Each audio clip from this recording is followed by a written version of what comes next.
তুই হয়তো ভুলে যাচ্ছিস রে ছোটু যে আমার নামটা কি। মানে জানি ভাই। ওই যে সবাই বলে না, বড় ভাই, মেজো ভাই, ছোট ভাই, সবার ভাই, ভাই ভাই, মিন্টু ভাই। জানিস তো এই নামটাই আমার পরিচয় বহন করে। জি ভাই। কথাগুলো এক নাগাড়ে বলে ওঠে নয়ন। আর তার ছেঁড়া মেন্টাল মিন্টু। মিন্টু বলে কম করে বেশি, বুঝায় কম, বুলেট মারে বেশি। চার দেওয়ালের এক বদ্ধ রুমের ভেতরে বসে কথাগুলো বলছে দুজন মিলে। দুজনের মধ্যে তার ছেঁড়া মিন্টু হচ্ছে গ্যাংয়ের লিডার, আর নয়ন হচ্ছে তার চেলা। কথায় কখন কি মনে হয় দেশের ঘটনা বাতাসের হাওয়ার মধ্যে পৌঁছে যায় তার কাছে। তার এক হুংকারে পুরো শহর কাঁপে, কিন্তু প্রকাশ্যে সে আসে না।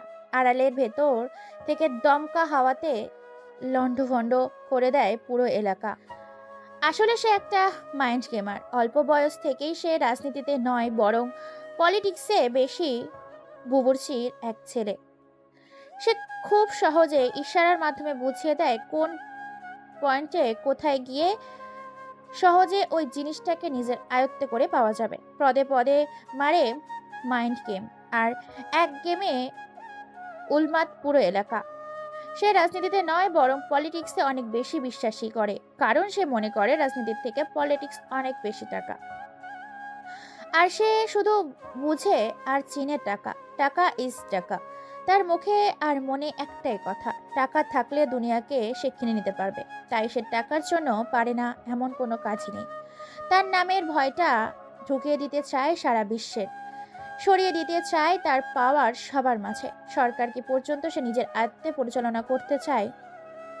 তাই তার মিশন হচ্ছে টাকা। সামনে ইলেকশন, মানুষ রাজনীতি নিয়ে মেতে আছে, আর এই পাগল মেন্টাল মেতে আছে পলিটিক্স নিয়ে। পরিবার বলতে তার আপন কেউ নেই। অনেক আগেই নিঃসঙ্গ নিঃস্ব ছেঁড়া হয়ে গেছে তার পরিবার। পরিবারের কথা যেহেতু এলো, তাহলে পরিবারের কথাটা পরেই বলছি। আগে চলুন তার জীবনটা শুধু টাকা কেন চায় শুনে আসি। তার নতুন জীবনে কি এমন ঘটেছিল যার জন্য সে শুধু টাকাই চায়। সে মোটামুটি ভালোই একজন গ্যাংস্টার মানুষ। মারতে কাটতে দিন দুপুরে দুবার ভাবে না সে। প্রকাশ্যে অপ্রকাশ্যে যেখানে যাকে উপড়ে ফেলতে হয় তাকে সেখানেই উপড়ে ফেলে। তার কথা একটাই। জানিস তো নয় জীবনে বড় হতে গেলে না অনেক স্টারকেল করতে হয়।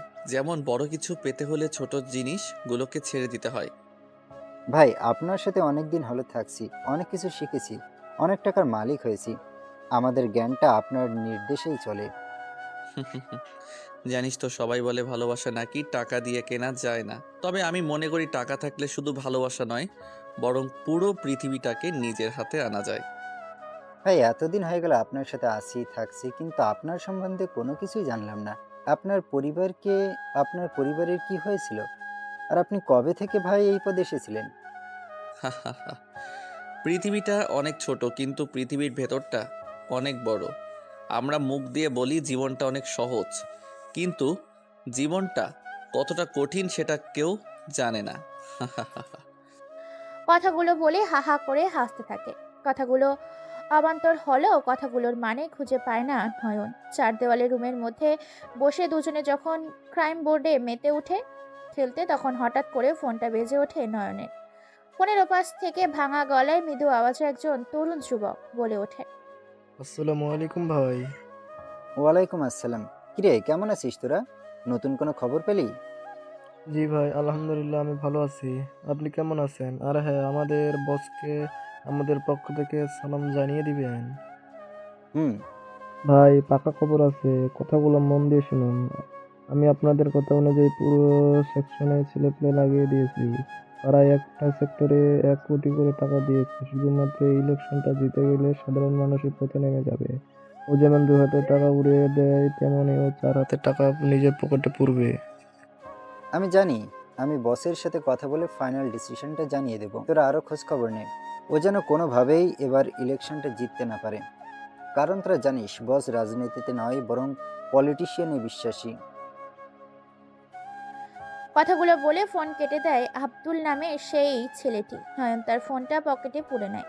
তারপর এক প্রশান্তময় দৃষ্টিতে দু চোখ নিয়ে তাকিয়ে সে তার ছেলে ভয়ঙ্কর পাগলা খ্যাপার সার। সে বলে কম, করে বেশি, বোঝাই কম, বুলেট মারে বেশি। সে মিন্টুর উদ্দেশ্যে বলে ওঠে, ভাই, জাহিদ কয়েক পরিশোধে কোটি কোটি টাকা দিয়ে দিয়েছে, কারণ সে মনে করে জনগণের টাকা জনগণকে দিয়েছে। এতে তো তার পকেট থেকে 1 টাকাও খরচ হচ্ছে না, আবার জনগণের পকেট থেকে চুষে নেবে যদি সে এবার নির্বাচনে জিতে চায়। নয়নের মুখে কথা শুনে উচ্চ সুরে সেই পাগলটা হাসতে থাকে। পাগলটা তার এইরকম কথায় উন্মাদ হয়ে ওঠে। হাসতে হাসতে এবার বলে ওঠে, এবার খেলা জমবে, এখন হবে ধামাকা বাংলাদেশে। কথাটা বলে উচ্চ স্বরে হাসতে থাকে মিন্টু। মিন্টুর আরেকটি উড নাম আছে। কেউ তাকে চিনে মিন্টু বলে, আর কেউ তাকে চিনে মেন্টাল বলে। তবে মেন্টাল নামটা শুনলেই অন্তরাত্মা কেঁপে ওঠে সবার। কালো দুনিয়ার অন্ধকার জগতের আন্ডারগ্রাউন্ডের আন্ডারওয়ার্ল্ডের top wanted criminal the mental এমকে।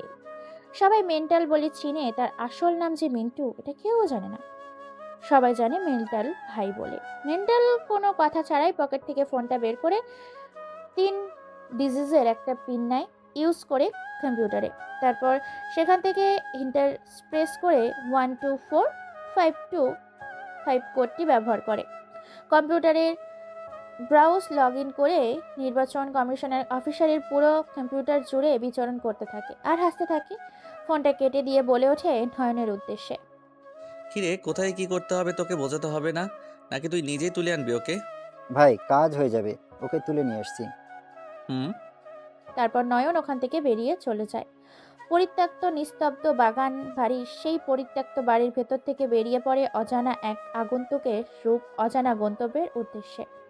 এইদিকে চারিদিকে ইলেকশনের সমাগম ছড়িয়ে গেছে চারিদিকে। এমনিতেই শীতের অন্ধকারে সাদা কুয়াশার সাথে ছেয়ে গেছে পরিবেশের রাতের অন্ধকারের অগোচরে বেরিয়েছে এক হায়না। সামনেই কিছুদিনের মধ্যেই সরকারি নির্বাচন।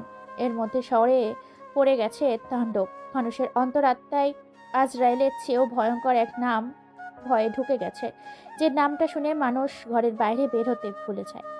বেশ কয়েকজন মিলে বাংলো নম্বর 44 সে বেশ ফুর্তি করছে। নর্তকীরা নাচছে আর এরা টাকা উড়াচ্ছে জনগণের সাথে। তারা বেশ কয়েকজনই মিলে। হঠাৎ করে বাড়িটির সামনে এসে একটা দূর দূরান্তর বাইক এসে থামে। বাইক থেকে হিরোদের স্টাইলে মাটিতে পা ফেলে পকেট থেকে সিগারেট বের করে আকাশে ছুঁড়ে মারে, তারপর সিগারেটের ক্যাচ করে মুখে পুরে নেয়। ডান হাত দিয়ে পকেট থেকে লাইটার বের করে আগুন জ্বালাতেই সিগারেটটা তারপর নিজের ইচ্ছে মতো টানে নিকোটিনের ধোঁয়া। বেশ কয়েকটা টান দিতেই হাত থেকে সিগারেটটা মাটিতে ফেলে দিয়ে পা দিয়ে পিষে দেয়।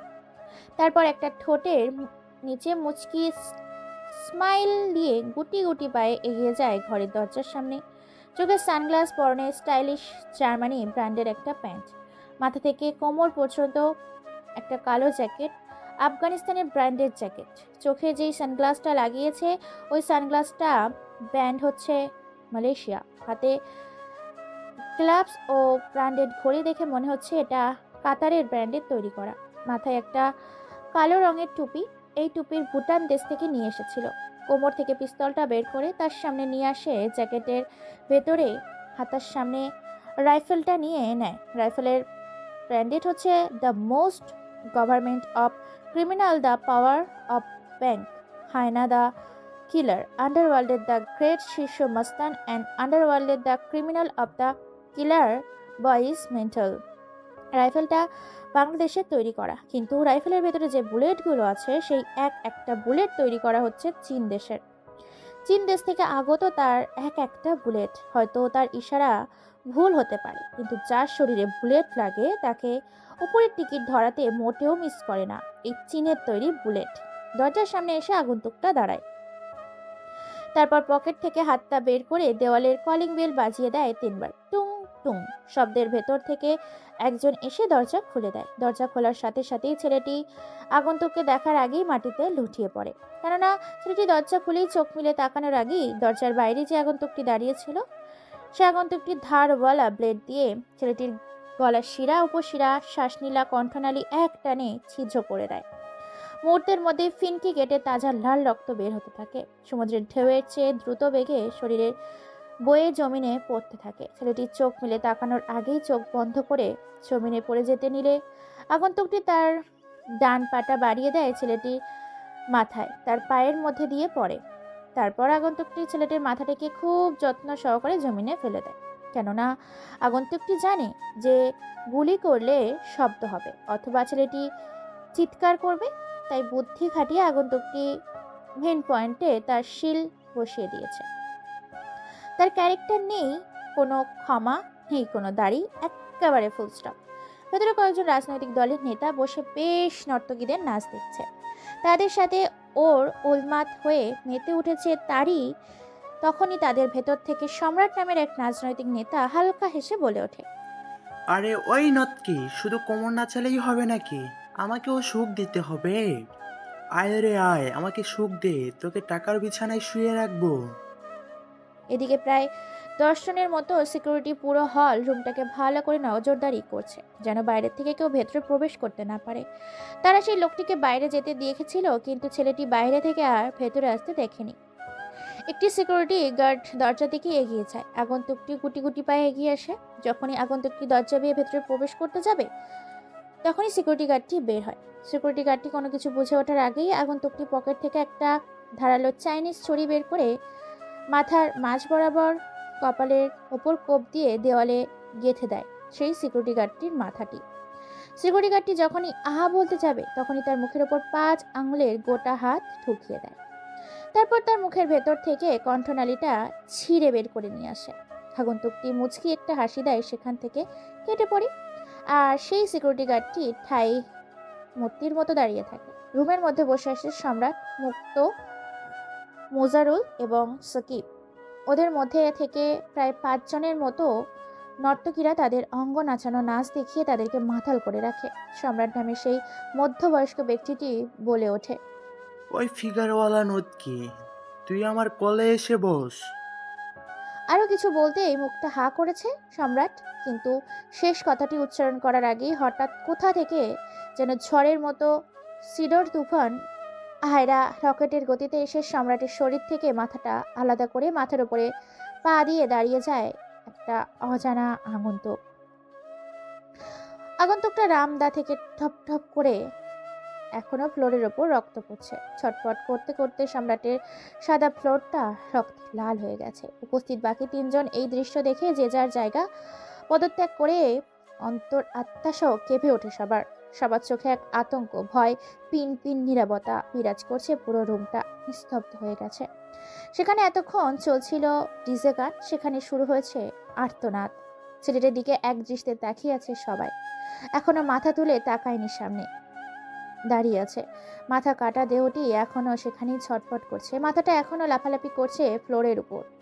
গলার শিরা উপশিরা কেটে যাওয়ার কারণে গলার মাঝখান দিয়ে যেমন গরু জবাই করলে ফিনকি দিয়ে ফুল করে রক্ত বের হতে থাকে, তার চেয়েও দ্রুত স্পিডে রক্তের স্রোত বইতে শুরু করে। তারপর চেয়ারটা নিজের দিকে টেনে নিয়ে পায়ের উপর পা দিয়ে বসে পড়ে। সবাই দেখে কুপোকাত হ্যান্ডসাম স্টাইলিশ একটা ছেলে তাদের 3 জনের সামনেই বসে আছে। কেউ কোনো কথা বলতে পারছে না।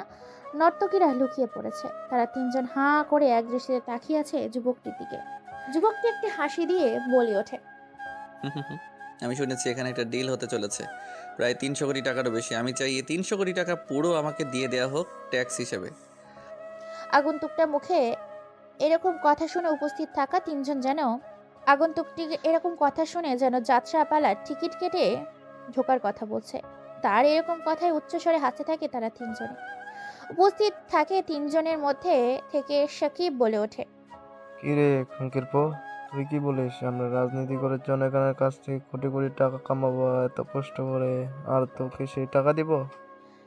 আগন্তুকটি সাকিবের মুখে এরকম কথা শুনে তেমন কোনো রিয়াকশন দিল না। পকেট থেকে হালকা করে ব্ল্যাক কালারের সিগারেট বের করে লাইটার জ্বালিয়ে নিকোটিনের ধোঁয়াগুলো ছাড়তে থাকে। আকাশের দিকে তাকিয়ে মুচকি একটা হাসি দিয়ে সিগারেটটা হাতে নিয়ে কেউ কোনো কিছু না বুঝে ওঠার আগেই সাকিবের 2 চোখের মধ্যে জ্বলন্ত সিগারেটের নিকোটিনের সহ সিগারেটটা ঢুকিয়ে দেয় তার 2 চোখের মধ্যে। চোখগুলো মুহূর্তের মধ্যে ঝলসে গিয়ে কালো রঙে রূপান্তরিত হয়ে যায়, পুরো অন্ধ হয়ে যায়। যন্ত্রণায় ছটফট করতে থেকে সাকিব দৌড়াতে থাকে। এটা দেখে বাকি উপস্থিত থাকা আরো 2 জন মুক্তা আর মোজাহারুল ভয়ের শেষ, ভয়ে জোড়া শুরু করেছে। সবাই উপরে বসে পড়ে। তারা দুজন কেউ কোনো কিছু বলতে পারে না। তারপর সাকিবের মুখের ভেতর থেকে হাত ঢুকিয়ে জিহ্বাটা বের করে নিয়ে আসে বাইরে। তারপর জ্বলন্ত সিগারেটের আগুন দিয়ে তার জিহ্বার মধ্যে ফোঁটা দিতে থাকে। মুহূর্তের মধ্যে জিহ্বাটা পুড়ে ফোসকা দিয়ে ছাই হয়ে যায়। জিহ্বার ভেতরে রাখতে পারছে না, বাইরেও রাখতে পারছে, শুধু বাইরে বাংলা কুত্তার মতো জিহ্বাটাকে বের করে রেখে ফ্লোরের সাথে ঘষতে থাকে সে। তারপর তার ATM card, debit card, black card, CD card, driving licence, কোম্পানির লাইসেন্স, এমনকি তার পুরো প্রপার্টি নিয়ে নিজের আয়ত্তে নেয় সেই আগন্তুকটি। তারপর সেই আগন্তুকটি নর্তকীদের সামনে সাকিবকে পুরো উলঙ্গ করে। সাকিবকে অনেক বিশ্রীভাবে সারা শরীরে ব্লেড দিয়ে ছিঁড়ে ছিঁড়ে খণ্ড খণ্ড করে দেয় শরীরের চামড়া, কেটে মাংস কেটে তার উপরে রাসায়নিক 40 এফআইডি নামক এক রাসায়নিক ঢেলে দেয়। মুহূর্তেই মধ্যে পুড়ে শরীরে আগুন জ্বলে যায়। এমনিতেই যা অত্যাচার হয়েছে, শরীরের ব্যথায় না পাচ্ছিল দৌড়াতে আর না পাচ্ছে সহ্য করতে, শুধু পাগলের মতো চিৎকার করছে। সাকিবের এরকম ভয়ানক মৃত্যু দেখে গলা শুকিয়ে গেছে মোজাহারুল আর মুক্তা। তারা কোনো কথা ছাড়াই ভয়ে তারা তাদের প্রপার্টির সম্পদ সবকিছু লিখে দেয় ওই আগন্তুকটির নামে, একটু হেসে বেরিয়ে আসে সেখান থেকে, যেন তারা হাত ছেড়ে বাঁচলো। কিন্তু তারা জানে না আরও তাদের সাথে নতুন কিছু হতে চলেছে। বেরিয়ে যাবার সাথে সাথেই নয়ন সহ আরও 7 জন সে বাংলোর ভেতর প্রবেশ করে। তারপর সেখান থেকে এত কিছু ঘটে যাওয়ার পরও রঙ্গনীলা মেতে ওঠে। নর্তকীরা নিয়ে পড়ে থাকে একটা রুমে। এটা দেখে যেই 7 জন রুমের মধ্যে প্রবেশ করেছিল, তারা নিজেদের সামলাতে না পেরে তারা ওই কাজে লিপ্ত হয় এবং উপস্থিত থাকা রুমের মধ্যে সবাইকে নৃশংসভাবে হত্যা করে পুরো রুমকেই আগুন জ্বালিয়ে বেরিয়ে পড়ে। আর সেখানে লিখে দেয় মেন্টাল দ্য এমকে। দেখতে দেখতে রাতটা ঘনিয়ে এসেছে। চারদিকে মোটামুটি ফজরের আজান দেওয়া শুরু করেছে। মুসলিমরা মসজিদে যাচ্ছে, কেউ বের হচ্ছে শরীর চর্চায়, আবার কেউ বের হচ্ছে নিজের জীবিকা নির্বাহ করার জন্য কঠোর পরিশ্রমের উদ্দেশ্যে, কেউ তার আপনজনের কাছে দেশ বিদেশে থেকে ফেরত এসে। রাতের এই পিন পিন নীরবতা বিরাজ কেটে সকালের কোলাহলে মেতে ওঠে পুরো দুনিয়া। সকালের এই মনোমুগ্ধকর পরিবেশে খবরের কাগজে, টেলিভিশনের পর্দায় সাংবাদিকদের কোলাহল, মানুষের সমাগমে পুরো বাড়িটাকে বাংলো নম্বর 66। বাড়িটিকে ঘিরে হাজারো মানুষ একের পর এক মৃত লাশের বডি বের করছে আর সাংবাদিক টেলিভিশনের খবর প্রচার করছে। মানুষ পত্রিকা পড়ছে। পুলিশ, সিআইডি তদন্ত করে জানতে পেরেছে এসবের পেছনে গ্যাংস্টার দ্য কিলার ও পাওয়ার হায়না bank mafia the killer, voice the বাদশাহ the of the its godfather the MK. MK নামটা শুনতেই মানুষের শরীরে লোমগুলো খাড়া হয়ে যায়। তারা জানে যে এই এমকে কতটা ভয়ানক। বাংলাদেশের প্রায় 9টি ও বেশি আইন বাহিনী এই এমকে খুঁজে বেড়ায়, কিন্তু এখনো এর কোনো কুল কিনারা খুঁজে পায়নি। শুধু এতটুকুই জেনেছিল যে রাজনীতিতে বিশ্বাসী নয়, বরং পলিটিক্সে বিশ্বাসী এবং পারদর্শী। দেখতে দেখতে সকাল 9টা বেজে যায়। ভার্সিটির ছাত্রছাত্রীরা, স্কুলের ছাত্রছাত্রীরা তাদের নিজ গন্তব্যের উদ্দেশ্যে চলতে শুরু করেছে। গুটি গুটি পায়ে এগিয়ে যাচ্ছে একটি handsome, dashing, look the perfect body. কলেজের গেট পেরিয়ে ভেতরে প্রবেশ করে সেই অজানা ছেলেটিকে দেখতেই কলেজের ভেতর থেকে একজন চিৎকার দিয়ে বলে ওঠে, আরে মিন্টু যে, আয় বস, এইদিকে আয়। কই থাকিস বলতো, তোরে আজকাল খুঁজেই পাওয়া যায় না। মিন্টু নামটা শুনতে পেছন ঘুরে তাকায় ছাত্রছাত্রীরা। আসলে ভার্সিটির সবচেয়ে উচ্ছৃঙ্খল ছেলে হচ্ছে এই মিন্টু। কথায় কথায় মানুষকে মারপিট। আসলে এই ছেলেটি এমনই। ছেলেটি আর কেউই নয়, আমাদের এই গোপন আগন্তুক মিন্টু, ওরফে আন্ডারওয়ার্ল্ডের পাওয়ার অফ ব্যাংক হায়না the killer boy is mental the killer MK. ছেলেটা কোনো কথা না বলে তার বন্ধুদের সাথে সাক্ষাৎ করে, তারপর বলে ওঠে, আর বলিস না, সামনে ইলেকশন, সব মিলিয়ে ব্যস্ত হয়ে পড়েছি। কারণ তোরা তো জানিস আমি কি জিনিস। ভাই মানতে হবে, তোর পাওয়ার আছে। আর তোকে দেখলে আচ্ছা আচ্ছা মন্ত্রীগুলো তাদের প্যান্টে হিসু করে দেয়। জিনিস তো জানিস তো ভাই, পিছনে 10 জনকে নিয়ে সাহসিকতা দেখাতে নেই, বরং সামনে 10 জন রেখে একাই লড়ে যাওয়াটাকে সাহসিকতা বলে। এবারে এমপি পর্যায়ে গেলি না কেন? আমাদের পুরো কলেজ তোকে ভোট দিবে। আরে পাগলা, এমপির তো কোনো দামই নেই এদেশে, তোর কোনো মূল্য নেই। এমপি কেউ তো কিনে রাখা যায় নিজের জুতার নিচে। আমি এমন একজন হতে চাই, আমার কোথায় দেশ চলবে। অল দ্য বেস্ট বন্ধু। আমরা সবসময় আছি তোর পাশে, আছি, থাকবো আর থাকতে। জয় বাংলা। আমি ইসলামের একজন বীর সৈনিক যোদ্ধা, জামাত ইসলাম। আচ্ছা শোন, সবাই কালাসে যাই। মিন্টুর পোশাকে আছে হ্যান্ডসাম স্টাইলিশ ড্যাশিং লুক। যেতে যেতে চোখ পড়ে মিন্টুর একটা ডানা কাটা পরির দিকে। আহ, দেখতে যেন কি মায়াবী। হাতে কাঁচের চুড়ি, ঠোঁটে লাল গোলাপের লিপস্টিকের, মুখে লেগে আছে মধুময় হাসি, চুলগুলো ছেড়ে দেওয়া, কমানোর পর্যন্ত কোমর দোলানো। অসম্ভব সুন্দর রূপবতী, ইউনিভার্সিটির সর্বোচ্চ সেরা বিশ্ব সুন্দরী মেয়ে মিনা। প্রিয় ভাই ও বোনেরা, এই গল্পের বিশেষ একটা কথা আমি তুলে ধরছি। আমি রাইটার হবার পাশাপাশি একজন চ্যানেলের অ্যাডমিন। আপনারা অনেকেই আমাদের সাথে কথা বলার জন্য ব্যাকুল হয়ে পড়েছেন এবং আপনাদের আমরা রিপ্লাই দিই, আপনাদের সাথে আমরা কথা বলি। পরিশেষে ভাই ও বোনেরা, আপনারা নিজেরা অশ্লীল কাজে যুক্ত থাকেন এবং আমাদেরকেও আপনাদের অশ্লীল কাজে যুক্ত করেন। আপনাদের কাছে আল্লাহর ওয়াস্তে 2 হাত জোর করে বলছি, আমাদের সাথে কথা বললে কথা বলতে পারেন, কিন্তু আমাদের অনুমতি ছাড়া কোনো হোয়াটসঅ্যাপ গ্রুপে, মেসেঞ্জার গ্রুপে অথবা কোনো জায়গায় আমাদের অ্যাড করবেন না। কারণ হচ্ছে আমরা ইসলাম ধর্মের জনগোষ্ঠী, তাই আপনাদের কাছে অনুরোধ, আপনারা আমাদের সাথে ভালোবেসে কথা বলতে পারেন, আপনাদের সুখ দুঃখের কথা বলতে পারেন, পাশে থাকতে পারেন, সাপোর্ট দিতে পারেন। আর যদি কেউ আপনারা আপনাদের জীবন কাহিনী বলতে বা লিখে দিতে চান, আমরা জানাতে পারেন, আমরা চেষ্টা করব। এর পাশাপাশি আমাদের চ্যানেলের ভয়েস আর্টিস্ট ছেলে এবং মেয়ে উভয় লাগবে। সো তোমরা আমাদের সাথে যোগাযোগ করতে পারো, কিন্তু ভদ্রতার সহিত আমাদের সাথে কথা বলো প্লিজ। তোমাদের কাছে একটা অনুরোধ, মানুষের সামনে একটা গল্প প্রেজেন্টেশন করা খুবই সহজ, কিন্তু এই গল্পটাকে প্রেজেন্টেশন তৈরি করতে খুবই কঠিন। যাই হোক, অনেক কথা বললাম, চলুন গল্পের মূল পয়েন্টে ফিরে আসি। এর আগে বলে রাখি, চ্যানেলকে সাবস্ক্রাইব করে পাশে থাকুন, কারণ এর পরিবর্তে আশিক ভাইয়া এবং প্রিয়াঙ্কা আপু দুজনেই 2 হিট নাম্বার 1 পাওয়ারফুল গল্প আসতে চলেছে শুধুমাত্র আমাদের এই চ্যানেলে। হ্যাঁ, মিনা, এই মিনাই হচ্ছে ডানা কাটা পরি, দেখতে অসম্ভব সুন্দর, হিট নাম্বার নায়িকা। উপর থেকে নিচ পর্যন্ত পুরো লাল গোলাপের পাপড়ির মতো টকটকে লাল রঙের, সাদা রঙের থপথপে। মিনার দিকে হা করে তাকিয়ে আছি, চোখের পলকে যেন ফেলছে না। এদিকে দৃষ্টি পড়ে যায় মিনা। মিনা মিন্টুর সামনে এসে গিয়ে তুড়ি বাজিয়ে বলে ওঠে, কিরে হাবলা, এইভাবে আমার দিকে হা করে তাকিয়েছিস কেন? নিজের চোখকে হেফাজত কর, না হলে তোর চোখ দুটো খুলে তোর হাতে ধরিয়ে দিব বলে দিলাম। মিন্টু এক মোহ লাগা মায়া দৃষ্টিতে তাকিয়ে আছে মিনার দিকে।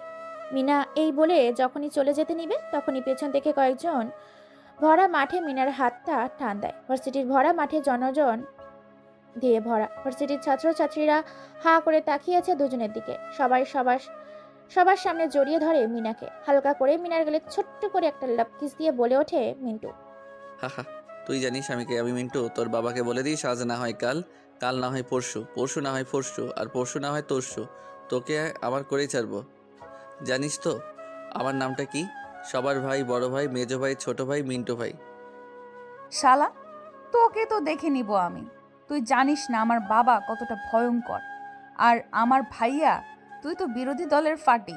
তোর সাথে কোনোদিনই আমার বাবা বিয়ে দিবে না। সো আমার পেছনে না ঘুরে কোনো রাস্তার ভিখারির মেয়েকে গিয়ে বিয়ে করে নে, এটাই তোর ভালো হবে। ওকে, সুন্দর একটা ছন্দ তোকে বলি, ফাঁকা কলসি বাজে বেশি, শুধু গলা ফাটালেই চলে না, মাইন্ড গেমও লাগে। তোকে তো আর কোনো কথা না বলে মিনার ঠোঁটে আলতো করে একটা লিপ কিস করে তার বন্ধুদের নিয়ে নিজের ক্লাসের উদ্দেশ্যে বেরিয়ে পড়ে মিন্টু। আপনারা ভাবছেন কি হচ্ছে এখানে? শেষ পর্যন্ত গল্পের সাথে থাকুন, ভেরি ইন্টারেস্টিং একটা গল্প নিয়ে আসছি আপনাদের সামনে আজকে। মিনা কোনো কথা না বলে মুচকি একটা হাসি দিয়ে সেখান থেকে বেরিয়ে পড়ে। এই মিনা হচ্ছে এমপি দেলোয়ার হোসেনের মেয়ে। দেলোয়ার হোসেনের একটাই মাত্র মেয়ে, সেটা হচ্ছে মিনা।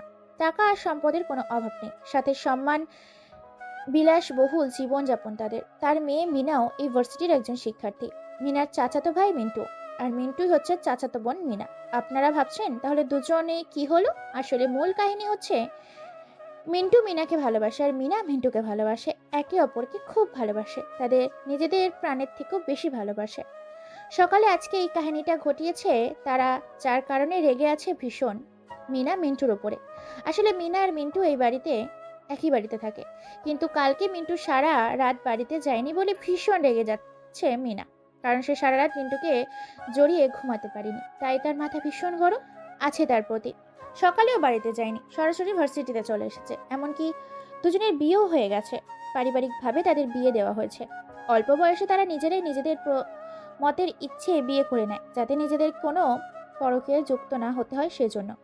ভার্সিটিতে সবাই আড্ডা দিচ্ছে, এদিকে শহরের একের পর এক রোমাঞ্চকর কাহিনী ঘটে চলেছে শহরের বিভিন্ন স্থানে।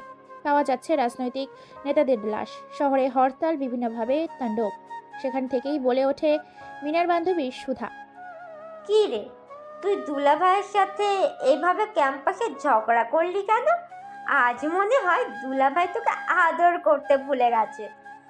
শাকচুনি চুপ কর, যদি আর কথা বলিস না তোর মুখে মারবো এক ঘুষি।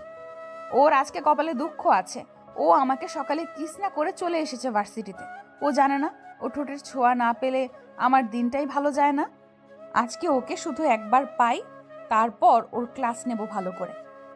তোরা আর যাই বলিস দোস্ত, তোরা দুজনে একটা খাস মাল রে। তোদের জুটিটাকে হেব্বি মানিয়েছে। এইভাবে কথা বলছে নিজেদের। মিন্টু নিজের গন্তব্যের উদ্দেশ্যে চলে যাচ্ছে ভার্সিটিতে। বসে আছে সাজু, জয় সহ আরও অনেকে। তাদের মধ্যে থেকে সাজু বলে ওঠে, ভাই, ভাবির সাথে এভাবে ঝগড়া না করলেও পারতিস। আজকে তোর কি অবস্থা হবে জানিস তুই? তোকে তো আজ। চুপ বেটা, শুধু ওকে নাকি, বল ওর পুরো শরীরকে পেটাবে বেল দিয়ে। ভাবি মাইরি হেব্বি রেগে আছে। চুপ বেটা, আমার মিসেসের রাগ কিভাবে ভাঙাতে হয় সেটা আমার ভালো করেই জানা আছে। সো আমার মিনা পাখিকে নিয়ে তোদেরকে ভাবতে হবে না, আমি নিজেই ওকে ম্যানেজ করে নিতে পারবো। জানি রে ভাই, তাছাড়া তোর পাওয়ার আছে, ক্ষমতা আছে, অর্থবিদ আছে, তোকে সবাই চিনে কম বেশি। সে যাই হোক, তোর মিনা পাখি তো বাইরে চলে গেছে। তুই আর এইখানে থেকে কি করবি? তুইও চলে যা, না হলে তোর কপালে কিন্তু দুঃখ আছে, বলে দিলাম। ঠিক বলেছিস ভাই, ওর কাছে যেতে হবে। সে কালকে থেকে আদর করতে পারিনি, ভীষণ রেগে আছে আমার উপরে, তাই আমি গেলাম, তোরা আসিস। এই বলে মিন্টু ইউনিভার্সিটি থেকে বেরিয়ে পড়ে আর অজানা গন্তব্যের উদ্দেশ্যে। ভার্সিটি থেকে বের হতেই পরপর তিনটি বাইক এসে সেখানে মিন্টুর সামনে থামে। তারপর মিন্টু কোনো কথা ছাড়াই মানুষের আড়ালে চোখের অগোচরে বাইক তিনটির মধ্যে থেকে একটি বাইকের ওপর চেপে বসে। মুহূর্তের মধ্যেই চোখের পলকের ফাঁকে গাড়ির ফুল স্পিডে ভার্সিটির এলাকা ছেড়ে চলে যায় তার অজানা গন্তব্যের উদ্দেশ্যে। বাইক তিনটি চলে আসে একটা গ্যারেজের সামনে। বাইকটি থেকে নেমে একটা ছেলে গ্যারেজের ছাপ খুলে দেয়। তারপর চারজন মিলে ভেতরে প্রবেশ করে। চারদিকটা অন্ধকার ছেয়ে গেছে, ভেতর থেকে শুধু শোনা যাচ্ছে মানুষের একটা বুঙানোর আওয়াজ। তাদের চারজনের মধ্যে থেকে একজন গিয়ে গ্যারেজের ভেতরে বাতি অন করে। লাল রঙের লালচে বাতি 200 ওয়াল্টের জ্বলে ওঠে। টেবিলের সামনে চেয়ারের সাথে বাঁধা রয়েছে একজনকে। ছেলেটির চোখে রুমাল বাঁধা, মুখে কাপড় ঢোকানো, পা ও হাতে চেয়ারের সাথে রশি বাঁধা। সবটা দেখে মিন্টু ওরফে এমকে কোনো কথা না বলে সেখান থেকে ইশারা দিয়ে বেরিয়ে পড়ে। বাইরে এসে হালকা হেসে বলে ওঠে, নয়ন আর আব্দুল কান খুলে শুনে রাখো, যতক্ষণ বেঁচে আছে ততক্ষণ অবধি ওর শরীরে বেল্টের বাড়ি দিতে থাকবি এবং ভিডিও ক্যামেরা করে সেটাকে আমার কাছে পাঠিয়ে দিবি। ঠিক আছে ভাই, ও তাহলে ওর কাজ করুক, আমি আপনাকে সহি সালামতে পৌঁছে দিয়ে আসি। তারপর বেরিয়ে পড়ে এমকে ভাই। যেতে যেতে ফোনে অজানা নাম্বার থেকে কল আসে। মেসেজ পড়ে তো পুরো মাথা নষ্ট তার, কেননা মেসেজে লেখা আছে, আমার শহরে আমার উপরে রাজত্ব করছিস তুই, তোর শহরে আসছি রে তোকে ধ্বংস করতে। আমি তোর রূপে নিয়ে মুখোশ দাঁড়িয়ে এক মায়াবী রে। আহ আহ আহ। মেসেজটা পড়ে পুরো মাথা গরম হয়ে যায় এমকে ভাইয়ের। তারপরে মেসেজগুলো পড়ে পায়ের রক্ত যেন মাথায় উঠে যায় এমকে ভাইয়ের। দ্রুত বাইক চালিয়ে তাকে পৌঁছে দিতে বলে তার বডিগার্ডগুলো। দ্রুত তারা বাইক স্পিডে চালিয়ে আসে তার নিজ গন্তব্যে। বাড়ির সামনে থেকে বাইকগুলো নামিয়ে দিয়ে চলে যায় তারা নিজ গন্তব্যে। গুটি গুটি পায়ে মিন্টু বাড়ির ভেতরে প্রবেশ করে। বাড়ির সামনে গিয়ে কলিং বেল বাজাতেই ভেতর থেকে মিন্টুর চাচি আম্মু দরজা খুলে দেয়। তারপর সে বাড়ির ভিতরে প্রবেশ করে। তার চাচি আম্মুকে সালাম দেয়। মিন্টুকে দেখতেই বলে ওঠে, কি রে বাবা, কোথায় ছিলিস এই কয়দিন? জানিস তো তোকে ছাড়া পুরো বাড়িটা ফাঁকা ফাঁকা লাগে। তোর চাচু তোর জন্য কত টেনশন করে, আর তুই কি না জানিয়ে বাইরে থাকছিস?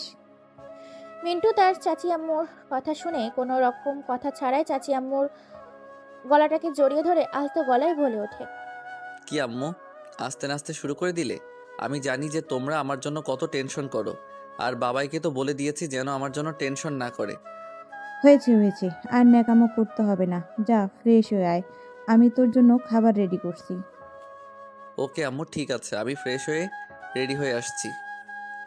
এই বলে মিন্টু আর কোনো কথা না বলে সেখান থেকে সিঁড়ি ভেদ করে তার নিজের রুমে চলে যায় ফ্রেশ হতে। বাথরুমে ঢুকেছে ফ্রেশ হতে, শাওয়ারের নিচে পানি ছেড়ে দিয়ে ইচ্ছে মতো শরীরটাকে ভিজিয়ে দিচ্ছে। হঠাৎই করে বাথরুমের দরজা ভেদ করে দৌড়ে গিয়ে জাপটে ধরে আচমকা এমন হাওয়াতে মিন্টু চমকে ওঠে।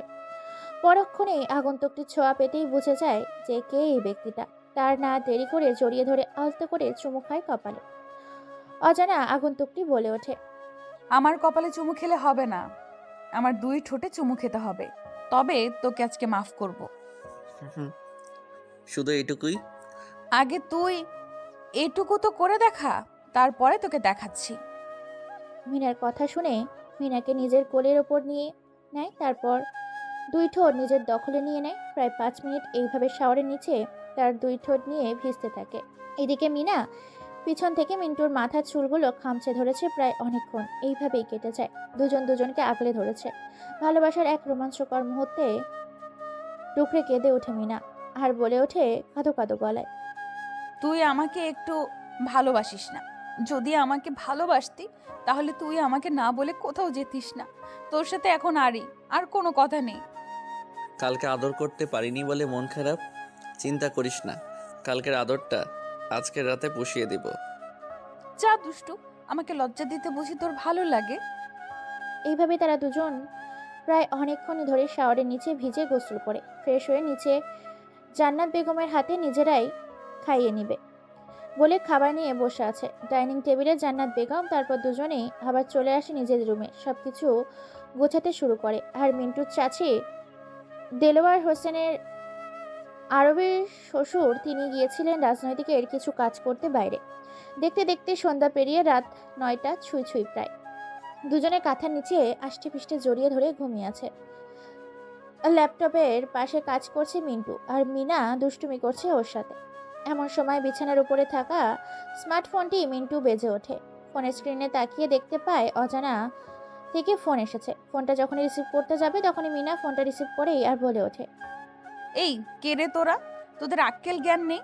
এখন কোন সময় তোরা ফোন করেছিস? তোরা জানিস না এখন আমি আমার জামাইটাকে আদর করছি? তোদের সাহস কি করে হয় বলতো যে তোরা এই সময় ফোন করিস? মিনার কথা শুনে মিন্টু মাথায় হাত দিয়ে দেয়। ফোনের ওপাশে কে ছিল না ছিল কোনো কিছু না ভেবেই না জেনেই হুট করে এতগুলো ঝাড়ি দিয়ে দেয় মিনা অজানা ব্যক্তিটিকে। ফোনের ওপাশে থাকা অজানা ব্যক্তিটি এতগুলো ঝাড়ি খেয়ে কোনো কথা না বলে চুপটি করে ফোনটি কেটে দেয়। তারপর মিনাকে চুপ করিয়ে মিন্টু নিজের বুকের সাথে জড়িয়ে নেয়, কিন্তু তবুও যেন মিনা শান্ত হচ্ছে না। তাই আর কোনো কিছু উপায় না পেয়ে মিন্টু 2 ঠোঁট একত্রিত করে দেয় মিনার 2 ঠোঁটের সাথে। তবে যেন মিনা একটু শান্ত হলো। তারপর তাকে বুকের সাথে জড়িয়ে ধরে ফোনের দিকে তাকিয়ে দেখতে পায় এটা আর কেউ না, বরং তার চাচা দেলোয়ার হোসেনের গোপন সিক্রেট নাম্বার থেকে ফোন এসেছে তার কাছে। কিন্তু মিনা এখনো জেগে আছে, না করতে পারছে ফোন, না করতে পারছে মেসেজ, আর না পারছে তাই আর কোনো কিছু উপায় না পেয়ে মিনাকে জড়িয়ে ধরে চুমু খেতে থাকে, সাথে তাকে আদর করতে থাকে। আদর করতে করতে এক পর্যায়ে মিনার সাথে এসে হারিয়ে যায় অজানা সেই সমতলের সাগরের গহীনের বুকে। দুজনে ধীরে ধীরে ক্লান্ত হয়ে যায়। তারপর মিনাকে শুইয়ে দিয়ে নিজের পোশাক পরে বেরিয়ে যায় এক অজানা আগন্তুকের উপর। বাইরে বের হতেই পকেট থেকে ফোনটা বের করে দেলোয়ার হোসেনের নাম্বারে ফোন দেয়। দেলোয়ার হোসেন কেবিনে বসে মাথায় হাত দিয়ে নিকোটিনের ধোঁয়াগুলো ছাড়ছে আর আকাশে উড়িয়ে দিচ্ছে। এক পর্যায়ে মিন্টু ফোন করতেই রিসিভ করে দেলোয়ার সাহেব। দেলোয়ার হোসেন ফোন রিসিভ করে বলে, জি চাচা, বল কি হয়েছে, কোনো খবর পেয়েছো?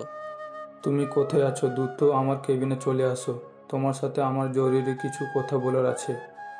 চাচা, এখন তো আমার পক্ষে যাওয়া সম্ভব নয়, কারণ আমি একটা মিশন কমপ্লিট করব, তারপরে তোমার ওখানে যাব।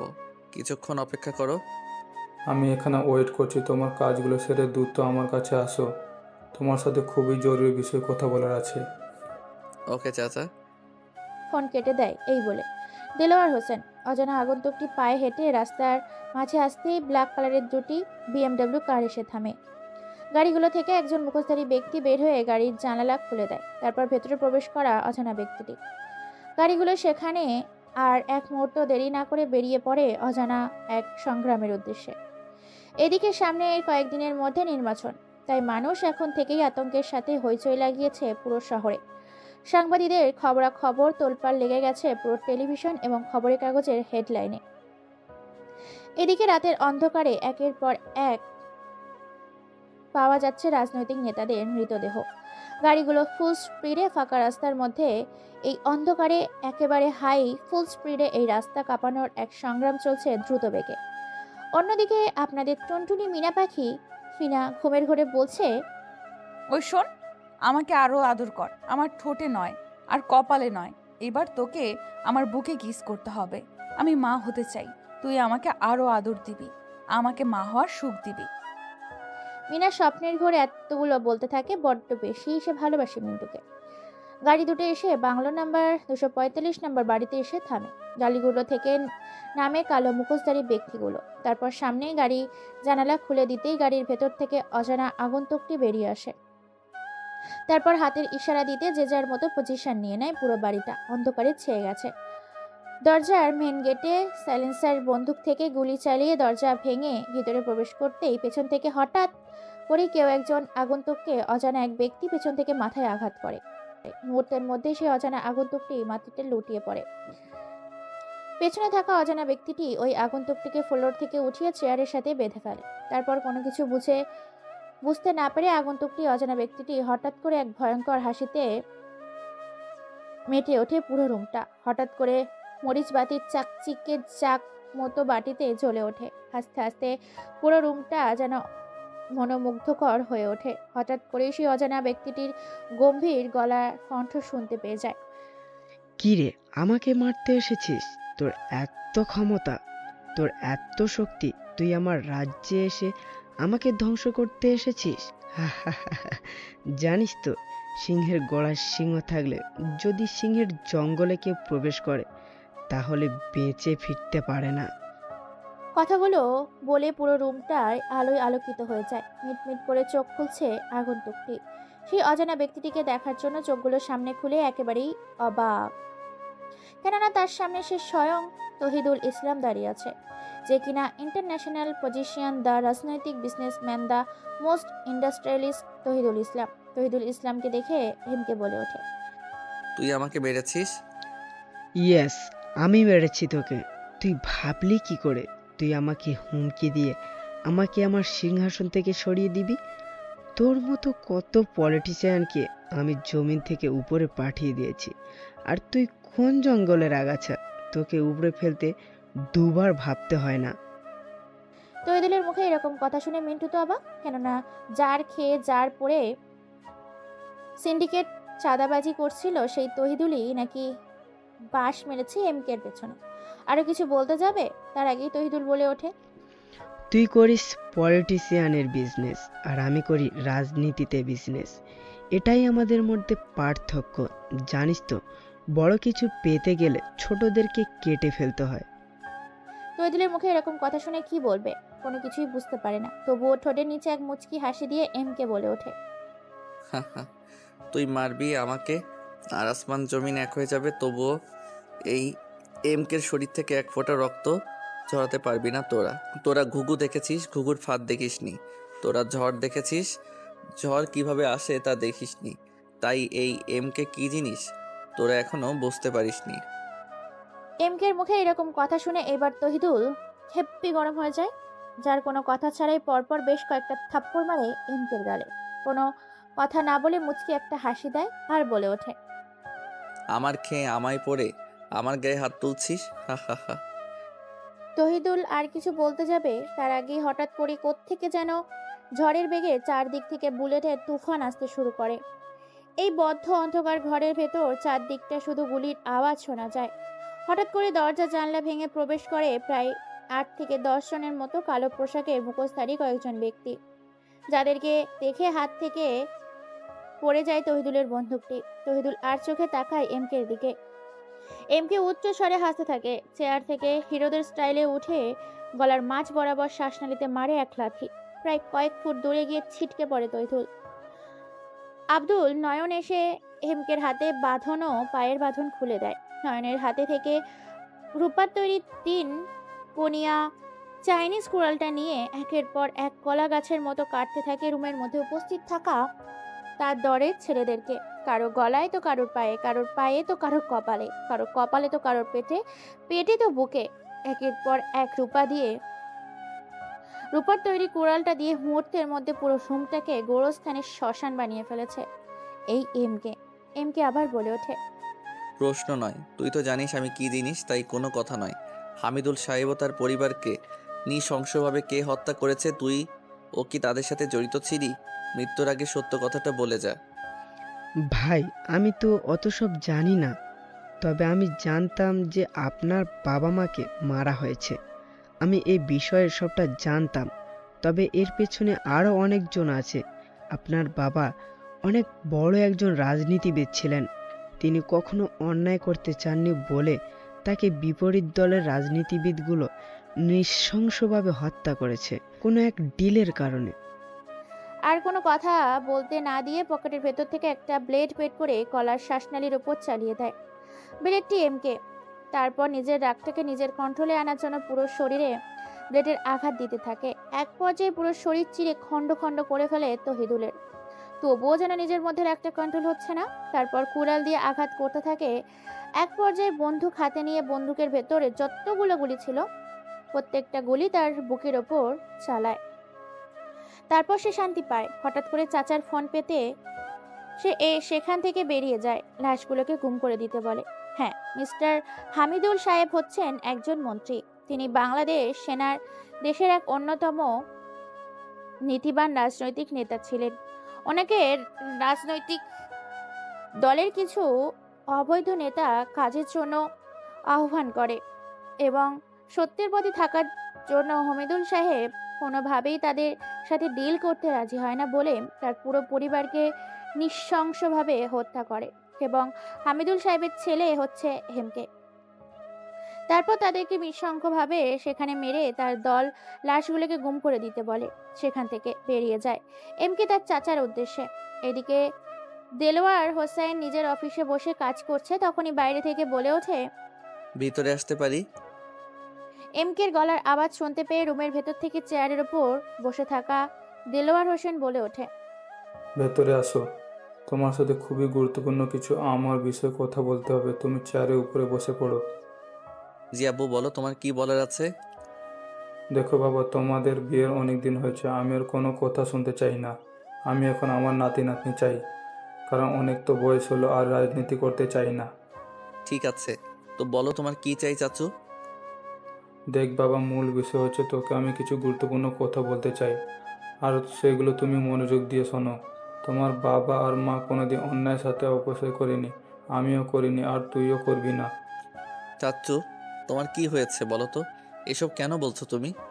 দেখ বাবা, তুই তো জানিস যে তোর বাবা মাকে খুন করা হয়েছে, আর তোর বাবা মাকে বিশিষ্ট কোটিপতি ও বিজনেসম্যান এবং ইন্ডাস্ট্রিজের মূল মাথা এবং রাজনৈতিক নেতা আজমত হোসেন এবং সামত হোসেন করেছে। এই দুইজন তোর বাবা মাকে নৃশংসভাবে হত্যা করেছে। কথাগুলো শুনে এমকের মাথা গরম হয়ে যায়। কোনো কিছু আর না বলে চুপটি করে হাত পা গুলো মুষ্টিবদ্ধ করে ফেলে। চোখগুলো লাল রক্তবরণ ধারণ করেছে, পুরো চেহারার প্রতিচ্ছবি চেঞ্জ হয়ে গেছে। তারপরও নিজের রাগটাকে কন্ট্রোল করে বলে ওঠে, বর্তমান তাদের কোথায় পাবো এবং তাদের ডেরাগুলো কোথায় কোথায় আছে? এমকের কথা শুনে চোখ থেকে দুফোঁটা পানি গড়িয়ে পড়ে দেলোয়ার হোসেনের। নিজের আপন ভাই ও ভাবির মৃত্যুর কথা আজকে তার ছেলের সামনে বলছে। একদিকে ভাইয়ের ছেলের সম্পর্কে ভাতিজা, অন্য দিক দিয়ে মেয়ের জামাই। চোখের পানিগুলো মুছে এমকের দিকে তাকিয়ে মুচকি হাসি দিয়ে বলে ওঠে, দেখ বাবা, ওরা বর্তমান কেউ দেশে থাকে না, সবাই দেশে বাইরে থাকে। ওদের এক একটা পজিশন আছে, ওদের অনেক পাওয়ার, অনেক ক্ষমতা দেশের সরকারও তাদের হাতে। তারপর তারা মুখোশ পড়ে থাকে সমাজের সামনে, তারা বিশাল দয়ালু এবং প্রভাবশালী, কিন্তু তলে তলে ওরা দেশের শত্রু। চাচার মুখে এরকম কথা শুনে কিছুক্ষণের জন্য থেমে যায় এমকে। ওইদিকে মিনা একের পর একা বিছানায় শুয়ে শুয়ে ঘুমাচ্ছে। পুরো বাড়ি ফাঁকা। দেখতে দেখতে রাত প্রায় 10টা পার হয়ে 11টা বেজে গেছে। চারিদিক দিয়ে শীতের কুয়াশা সাদা রঙের আবরণে ঢেকে গেছে পুরো এলাকা শীতের কুয়াশাতে। এমকে আবার বলে ওঠে তার চাচার উদ্দেশ্যে, চাচা, আপনার দায়িত্ব আমাকে সত্যিটা।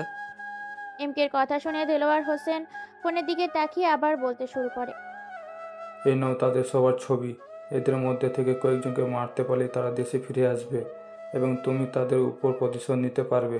তোমার প্রতিশোধে আগুনে তাদেরকে দাউ দাউ করে জ্বালিয়ে মারবে। পুরো দেশ তোমার দিকে তাকিয়ে আছে। আমাদের দেশের সরকারও ভালো না। ছবিগুলো এগিয়ে দিয়ে কথাগুলো বলে দেলোয়ার হোসেন। তারপর নিজের দায়িত্বে পালন করতে বলে চলে যায় দেলোয়ার হোসেন তার বাড়ির উদ্দেশ্যে। এমকে সেখানে আর এক মুহূর্ত দেরি না করে পকেট থেকে ফোন বের করে ছবিগুলোর পিক তুলে ফোনে এসএমএস করে পাঠিয়ে দেয় তার সব আড্ডাখানায়। তারপর বেরিয়ে পড়ে সে অজানা গন্তব্যের উদ্দেশ্যে। কিন্তু বাড়ি গিয়ে তো অবাক। বাড়িতে চিৎকার চেঁচামেচির আওয়াজের সাথে ভাঙচুর, পুরো বাড়িতে লাইট জ্বলছে। কি হয়েছে দেখার জন্য দ্রুত সে বাড়ির ভিতর গিয়ে তো অবাক, কেননা বাড়ির ভিতরে দেখে তো অবাক মিনাকে। মিনা এখনো জেগে আছে। মিনাকে এইভাবে ভাঙচুর করতে দেখে দৌড়ে গিয়ে তার হাতটা ধরে বলে ওঠে। কি হয়েছে বলো তো, তুমি এভাবে ভাঙচুর করছো কেন? মিনা কে দেখে কোনো কথা না বলেই শার্টের কলার ধরে টেনে হিঁচড়ে সিঁড়ি ভেদ করে নিজের রুমে নিয়ে গিয়ে বিছানায় ছুঁড়ে ফেলে চিৎকার করে বলে ওঠে। চুপ, তুই আর একটাও কথা বলবি না।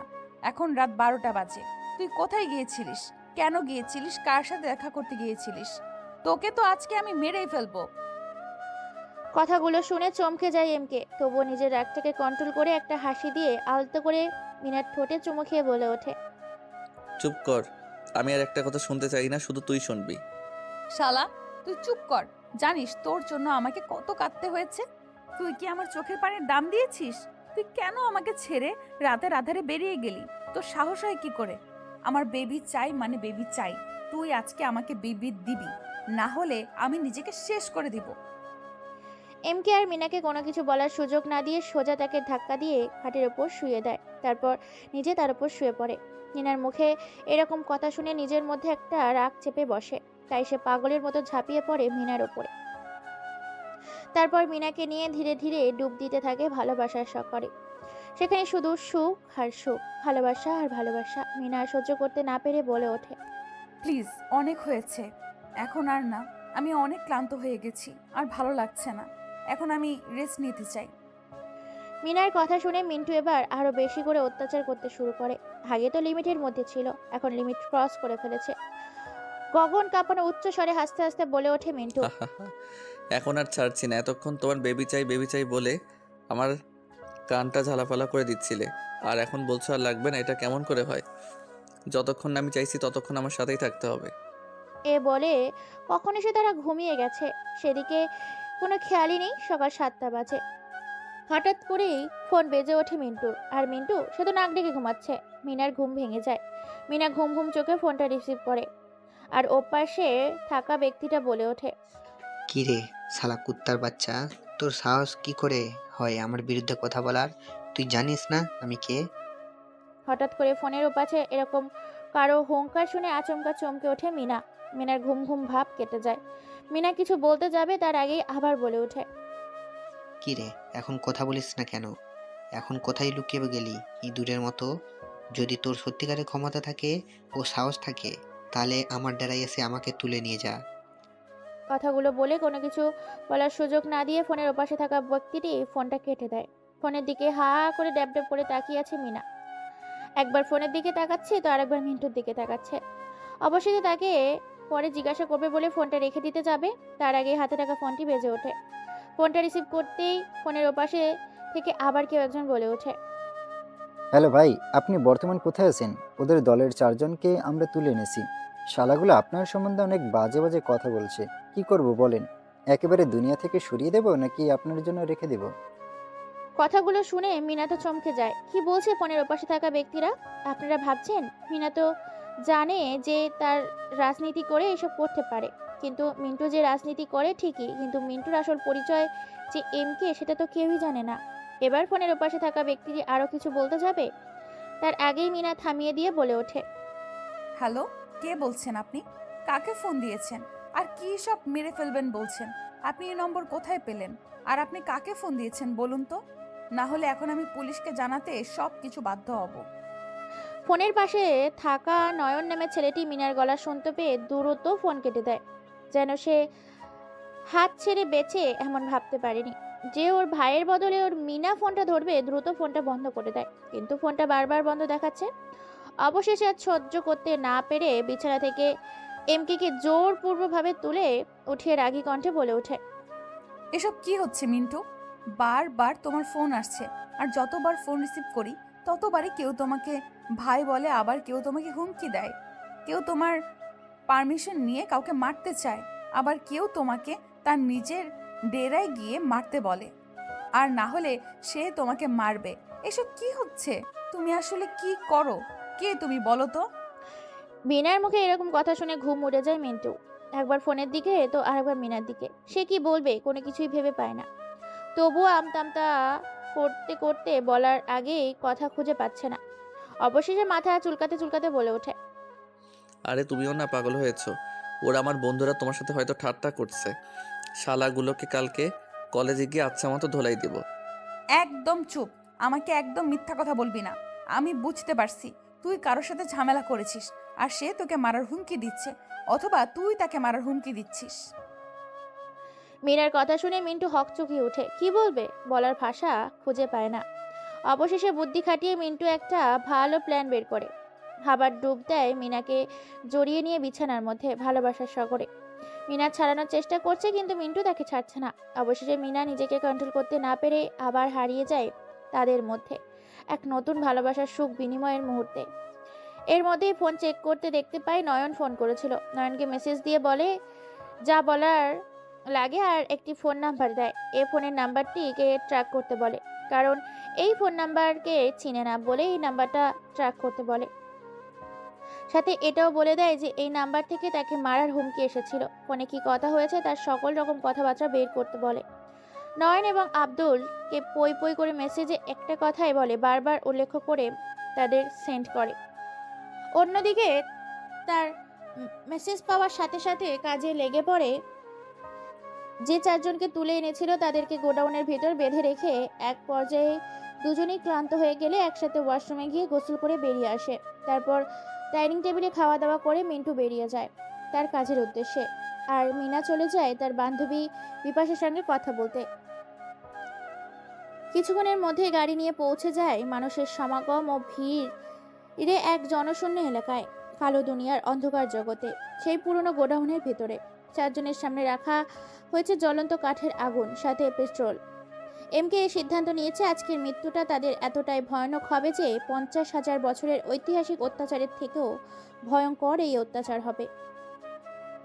এমকে গোডাউনের ভেতরে এসেছে দেখে নয়ন এবং আব্দুল পেছন থেকে একটা চেয়ার এনে দেয়। পকেট থেকে লাইটার এবং সিগারেট বের করে সিগারেটের ধোঁয়াগুলো উড়িয়ে দিতে থাকে তাদের মুখের দিকে। সিগারেটের গন্ধে চারজন খক করে খেসে ওঠে। কোনো কিছু বলার আগেই এমকের হাতে থাকা সিগারেটটা দিয়ে তাদের মুখের ভিতর থেকে জিহ্বাটা বের করে আনে। সিগারেটের আগুন দিয়ে জিহ্বার কয়েকটা জায়গায় পুড়িয়ে দেয়। চারটে ছেলে যেন গলা কাটা মুরগির মতো ছটফট করতে থাকে। কুকুরের মতো জিহ্বা বের করে চোখের পানি অঝরে ফেলতে থাকে। ওদের এরকম অবস্থা দেখে এমকের মাথা পুরো গরম হয়েছে, কেননা তারা শুধু চোখের পানি ফেলছে কিন্তু চিৎকার করছে না। এটা এমকে সহ্য হচ্ছে না। তার চিৎকার শুনতে ভালো লাগে, সেজন্য তার হাতে থাকা সিগারেট দিয়ে তাদের চারজনের ঠোঁটের উপর আবার পুড়িয়ে দেয়। এবার যেন হাতিকে যেমন চাম্বুক মারা হয় তার হাতির বিকট আওয়াজ চিৎকার করে, তার থেকেও যেন ভয়ঙ্কর চিৎকার দেয়। এই চারজন তাদের চিৎকার শুনে উচ্চ স্বরে হাসতে থাকে। এমকে হাসতে হাসতে বলে ওঠে এমকে, হা হা হা, এখন ঠিক আছে, তোদের এই চিৎকারটাই শোনার জন্য আমি অপেক্ষা করছিলাম। ছেলেগুলো আরো আত্মনত শোনার জন্য সে চারজন ছেলের দু পায়ের ফাঁকের মাঝখানে অনেক বিশ্রীভাবে সিগারেট দিয়ে অত্যাচার করতে থাকে। সেই চারটা ছেলে যেন পাগলা কুত্তার মতো ছটফট করতে থাকে। অবশেষে কথা বলতে আর পারে না, জিহ্বাটা বের করে মাথাটা নিচু করে দিয়ে চোখের পানিগুলো টপ টপ করে ফেলছে। কথা বলতে গিয়েও যে কথা বলতে পারে না, কেননা তার আগেই যে চারজনের জিহ্বাটা পুড়িয়ে দিয়েছে সিগারেটের আগুন দিয়ে। এমনকি এমকে তাদের মুখ থেকে কোনো কিছু শোনার নেই, কারণ তার আগে থেকেই তাদের পেট থেকে সকল রকম কথা বের করে নিয়েছে। এখন শুধু 666 ডিগ্রি অত্যাচার করা হচ্ছে। অবশেষে এমকে আবার বলে ওঠে, আমি জানি তোরা গোলামের দাস, তোদের হুকুম করে তোরা টাকার বিনিময়ে কাজ করিস, কিন্তু তোরা অন্যায় করেছিস, সাধারণ মানুষের প্রতি অবিচার করেছিস, তাদের হক মেরেছিস। রাষ্ট্রের সম্পদ তোরা লুটে পুটে খেয়েছিস, তোরা রাষ্ট্রের সব কিছু নিজেদের দখলে নিয়েছিস। এই জন্য তোদের মরতে তো হবে, কারণ সাধারণ মানুষের পাশে থাকতে গেলে তোদের মতো ওর আজকেলদের পৃথিবী থেকে সরিয়ে দিতে হবে। এই বলে একটা রহস্যময় মুচকি হাসি দেয়। তারপর নয়ন এবং আব্দুলের দিকে তাকিয়ে একটা বাঁকা হাসি দিয়ে আঠালো জাতীয় কিছু নিয়ে আসতে বলে এবং সে চারজন ছেলের চোখে লাগিয়ে দিতে বলে, যাতে তারা নিজের অত্যাচারটা নিজের চোখে দেখতে না পায়, যেন চোখের পাতাগুলো ফেলতে না পারে। সেজন্য তাদের চোখগুলোকে আটকে দেয় আঠার সাথে। এরপর আবার বলে ওঠে, শোন, এই তাদের শাস্তি ভয় দেখানোর জন্য ছিল। এটা তাদের শাস্তি নয়, তাদের শাস্তি হচ্ছে তাদের চারজনকে উলঙ্গ করে উল্টো ঝুলিয়ে তাদের দেখে যতক্ষণ প্রাণ থাকবে ততক্ষণ চাবুকের বাড়ি দিতে থাকবে। এইগুলো শুনে ছেলেগুলো চেয়ারের সাথে হুমড়ি খেয়ে একের পর এক পায়ের সামনে গিয়ে পড়ে। কথা বলতে পারে না, তবুও মাথা পায়ের সামনে নিয়ে নেয়। এমকে বুঝতে পারে, কিন্তু তবুও তাদের কোনো কিছুই বলার সুযোগ না দিয়ে সেখান থেকেই এক ভয়ঙ্কর হিংস্র হায়না রূপে বেরিয়ে যায়। আর নয়ন আর আব্দুল তাদের বসের কথা মতো তাদের ল্যাংটা করে উল্টো ঝুলিয়ে লোহার তার কাটার চাবুক দিয়ে একের পর এক তাদের শরীরে আঘাত করতে থাকে এবং তাদের চারজনের ফোন থেকে ভিডিও করে প্রত্যেকটা নাম্বারে সেন্ড করে দেয়। সেগুলো তাদের সাথে বেশি কন্ট্যাক্ট করেছে এবং সন্দেহজনক। ভিডিওগুলো সেন্ড করার সাথে সাথেই দেখে ফেলে আমজাদ এবং সামাদ হোসেন। তাদের দলের 4টা ছেলে। এরকম অবস্থা দেখে নিজ থেকেই আমজাদ হোসেন এবং সামাদ হোসেনের চোখ থেকে দুফোঁটা নোনা পানি গড়িয়ে পড়ে জমিনে। এই প্রথম কারোর জন্য তাদের চোখের পানি পড়ল। তারা অনেক মানুষের প্রতি অবিচার, অত্যাচার, নির্যাতন করেছে, কিন্তু আজকে নিজের চোখে কারো এরকম ভয়ানক অত্যাচার হতে দেখে তাদের অন্তরাত্মা কেঁপে ওঠে।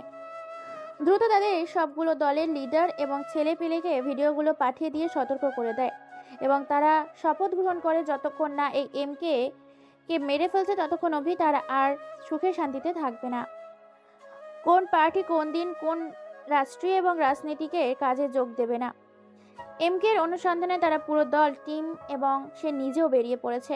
এদিকে সব কাজ শেষ করে আবার বাড়িতে চলে আসে। বাড়িতে গিয়ে নিজের রুমে গিয়ে তো সে অবাক, কেননা সে সময় তার চান পাখিটা ড্রেস চেঞ্জ করছিল।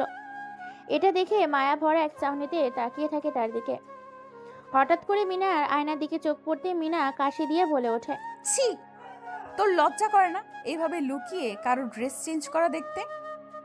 মিনার মুখে এরকম কথা শুনে যেন আকাশ থেকে পড়লো। মিন্টু মুচকে একটা হাসি দিয়ে গুটি গুটি পায়ে এগিয়ে যায় মিনার সামনে। তারপর মিনার সামনে গিয়ে আলতো করে মিনার দু ঠোঁটের ওপর নিজের ঠোঁট দিয়ে একটু চুমু খেয়ে বলে ওঠে, লে হালুয়া, কও কি তুমি? আমি তোমার স্বামী লাগি। আমি শুধু দেখবো না, প্রয়োজনে পরিয়ে দিতেও পারি। আজকে তো আমার ইচ্ছে করছে নিজের হাতে আমার বউকে তার পরনের পোশাকটা পরিয়ে দিতে। মিন্টুর মুখে এরকম কথা শুনে লজ্জা মাখা একটা হাসি দিয়ে মুখ লুকায় মিন্টুর বুকে আর বলে ওঠে মায়া ভরা কণ্ঠে, আজ হঠাৎ করে নিজে থেকে এত রোমান্টিক? বুঝলাম না কি হচ্ছে আমার সাথে। আমি স্বপ্ন দেখছি নাকি বাস্তবে দেখছি? যাকে কিনা আমাকে জোর করতে হতো আমায় আদর করতে, আর আজকে কিনা সে নিজে থেকে আমাকে শাড়ি পরিয়ে দিতে চাইছে। অবশেষে মিন্টু আবার একটা ভিলেন রকমের হাসি দিয়ে শাড়িটা নিয়ে এগিয়ে যায় মিনার সামনে। তারপর বলে ওঠে, আমি তোমার স্বামী। আমি আদর করতে পারি, মারতেও পারি, কাটতেও পারি, আবার ভালোবাসতেও পারি, আবার পরিয়েও দিতে পারি। ওকে, একটা শর্তে তোমাকে আমি আমার শাড়ি পরাতে দিতে পারি, তবে চোখ বন্ধ করতে হবে, কেননা আজকে কেন জানি আমার লজ্জা করছে। ওরে বাবা, আমার লজ্জাপতি, কিন্তু তা তো হবে না।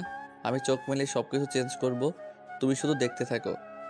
এই বলে মিন্টু একে একে মিনার শরীর থেকে সবকিছু চেঞ্জ করে একটা নীল শাড়িতে নীল পরি সাজিয়ে তোলে। আর মিনা লজ্জায় নিজের চোখ বন্ধ করে ফেলে। নীল শাড়িতে আজকে মিনাকে অসম্ভব সুন্দর লাগছে। নীল ডানা কাটা হুড পরি। মিন্টু মিনার পেটের আঁচল থেকে শাড়িটাকে এক সাইড করে নিজের দুই ঠোঁটে ছোঁয়া দেয় তার নাভির উপরে। সাথে সাথেই 11,000 কারেন্টের শক যেন তার শরীর দিয়ে প্রবাহিত হয়।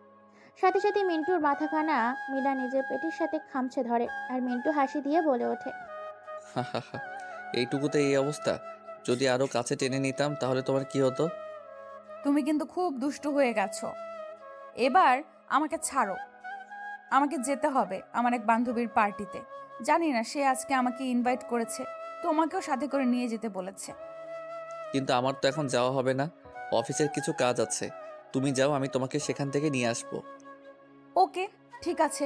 এমনিতেই তো আমি তোমাকে জোর করতে পারি না, কিন্তু আমাকে যদি তুমি না নিতে আসো তাহলে বাড়ি এসে তোমাকে মজা বোঝাবো।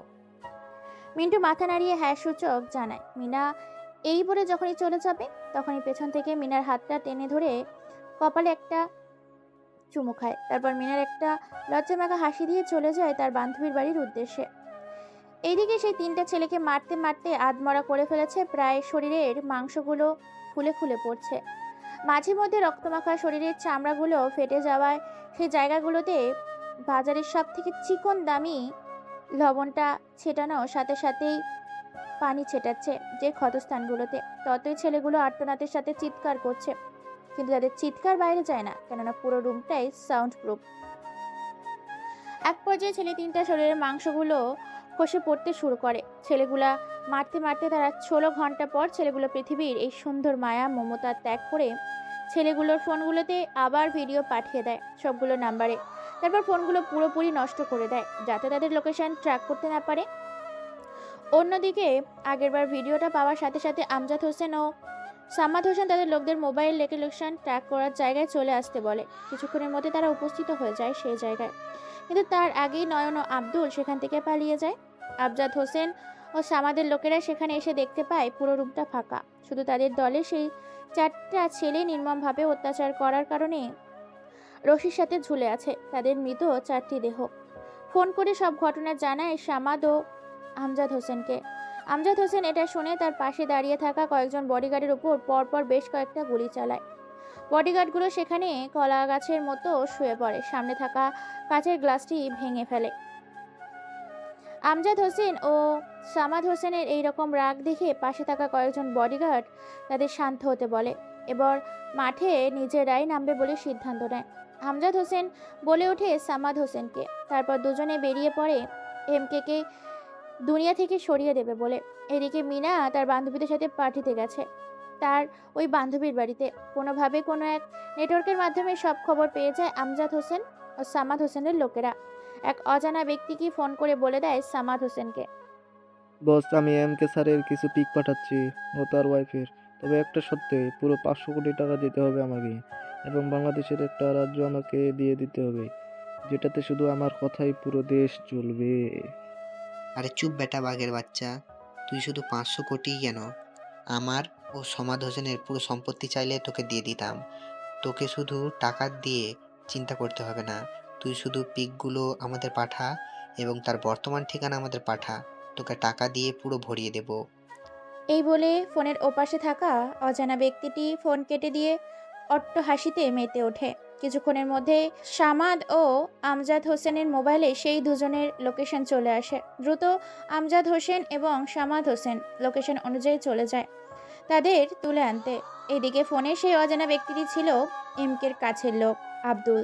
সে টাকার বিনিময়ে তাদের পুরো খবর দিয়ে দেয়, আর এটার পেছন থেকে শুনে নেয় নয়ন।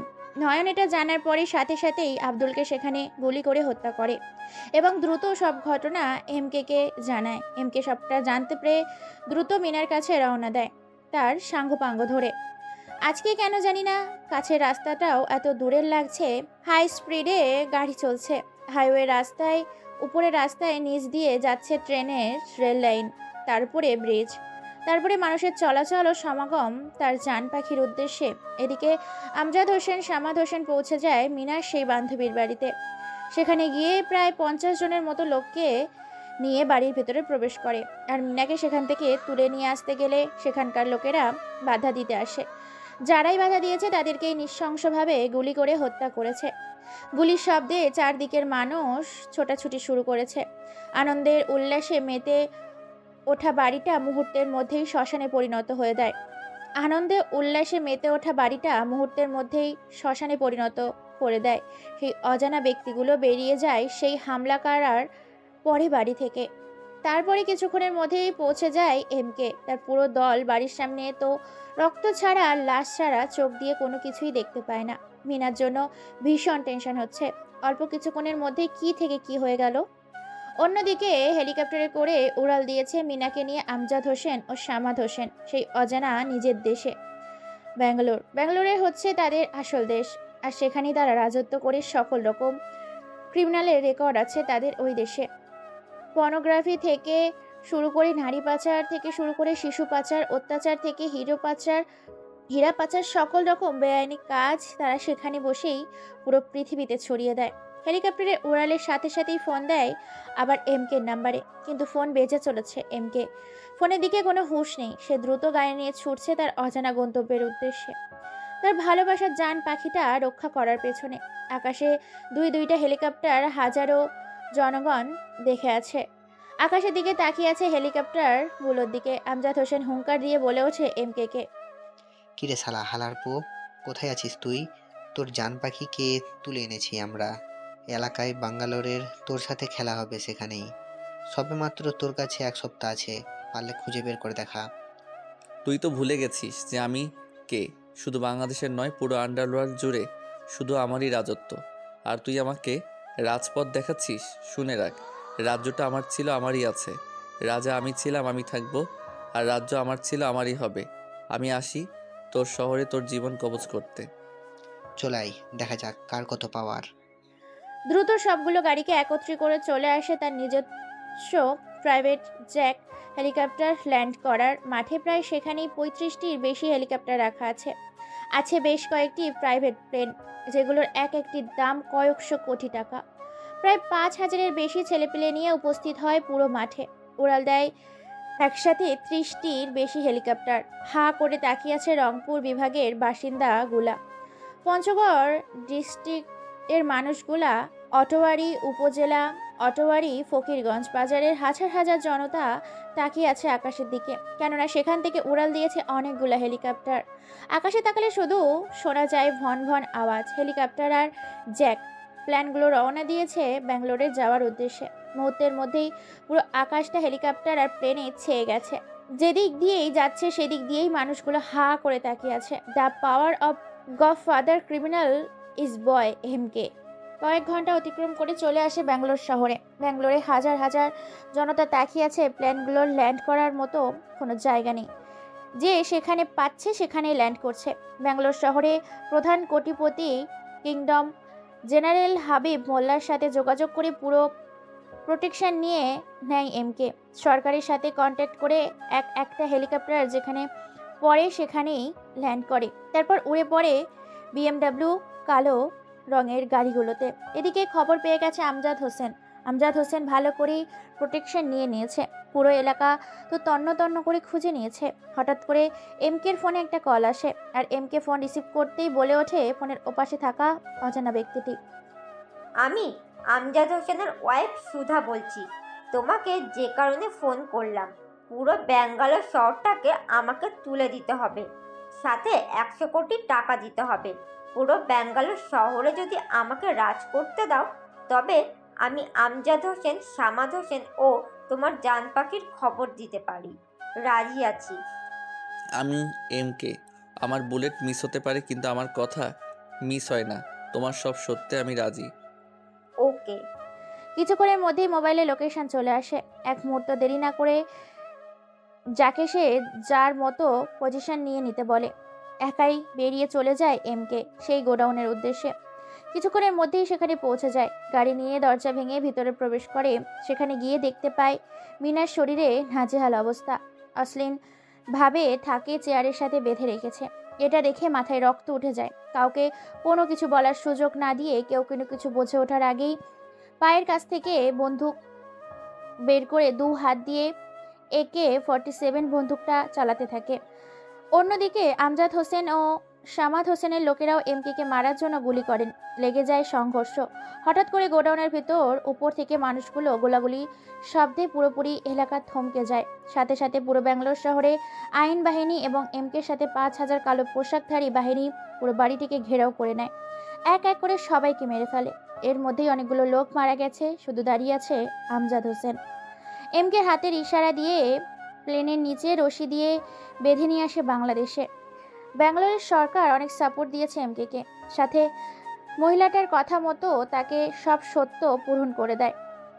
হেলিকপ্টার নিচে রশি দিয়ে বেঁধে দেয় সামাদ হোসেন এবং আমজাদ হোসেনকে। তারপর আমজাদ হোসেন ও সামাদ হোসেনের পায়ে ও হাতে প্লেনের ওপর থেকে নিচে গুলি করে হেলিকপ্টারের ওপর থেকেই পেট্রোল ঢেলে দেয় তাদের ওপর। তারপর আগুন জ্বালিয়ে দেয় তাদের শরীরে। দাউ দাউ করে আগুন জ্বলছে আর চিৎকার করছে। বাতাসের হাওয়া আর আগুনের প্রবণনে ধাওয়া করে জ্বলছে তাদের শরীর। জ্বলতে জ্বলতে পুরো মাংসগুলো খসে পড়ে যায় জমিনে। বাংলাদেশে কয়েক ঘন্টা পর এসব উপস্থিত হয়, সাথে ওদের কঙ্কালগুলো।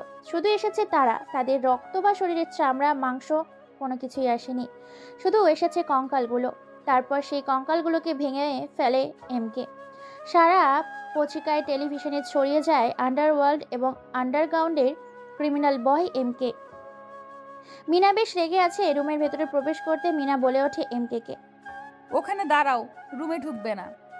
তুমি একটা গডফাদার মাফিয়া কিলার, তোমার কথায় পুরো আন্ডারওয়ার্ল্ড চলে। আর তুমি এতদিন ছদ্মবেশে আমার সাথে ছিলে।